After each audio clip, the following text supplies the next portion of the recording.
Hi friends, இன்னைக்கு பார்க்க போகிறது எக்ஸ்கியூஸ் மீ, பிரியாணி கொடுங்க. ஆமாங்க, பிரியாணி கேக்கு தாங்க.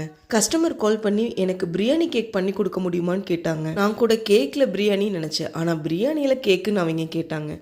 என் ஒய்ஃபுக்கு பிரியாணின்னா ரொம்ப பிடிக்குங்க, அது சிக்கன் பிரியாணின்னா ரொம்ப பிடிக்குங்க. ஸோ பிரியாணியில் எனக்கு கேக் பண்ணி தர முடியுமான்னு கேட்டிருந்தாங்க. ஓகேங்க, பண்ணித்தரேன்னு சொல்லிட்டு நானும் எவ்வளோ கேஜி வேணும்னு கேட்டிருந்தாங்க. அளவு ஒரு ஆள் ஒரே ஆள் சாப்பிட்ற மாதிரி இதில் கொடுங்க. ஃபஸ்ட்டு கேக் மோல்டில் பிரியாணியை ஃபில் பண்ணிட்டேங்க. நல்லா சூடாக இருக்கும்போது தான் இது ட்ரை பண்ண முடியுங்க, ஆறுனா இந்த மாதிரி ஷேப் வராது. அவங்க 1/2 kg தான் கேட்டிருந்தாங்க. ஸோ அதனால் 1/2 kg மோல்ட்லேயே போட்டு எடுத்துட்டாங்க. வாழை இலையை அப்படியே ஷேப் கொடுத்தா நிற்காதுங்க. ஸோ அதனால தீயில வாட்டி எடுத்தோம்னா பேப்பர் மாதிரி நம்ம மடிச்சுக்கலாம். அடுத்து அவங்க சிக்கன்லாம் வேண்டான்ட்டாங்க, எக்கு மட்டும் வச்சா போதும்னு சொல்லிட்டாங்க. ஆல்மோஸ்ட் முடிஞ்சுங்க. ஆனால் எனக்கு கொஞ்சம் பயமாகவே இருந்தது, பேலன்ஸாக நிற்குமான்னு எனக்கு பயமாக இருந்தது. ஸோ அதனால் சணல் கயிறில் சும்மா ஒரு நாட் மட்டும் போட்டேங்க. இப்போ ட்ரெண்டாக இருக்க பிரியாணி கேக் உங்களுக்கு பிடிச்சிருந்தா ஒரு லைக் பண்ணுங்கள். தேங்க்யூ.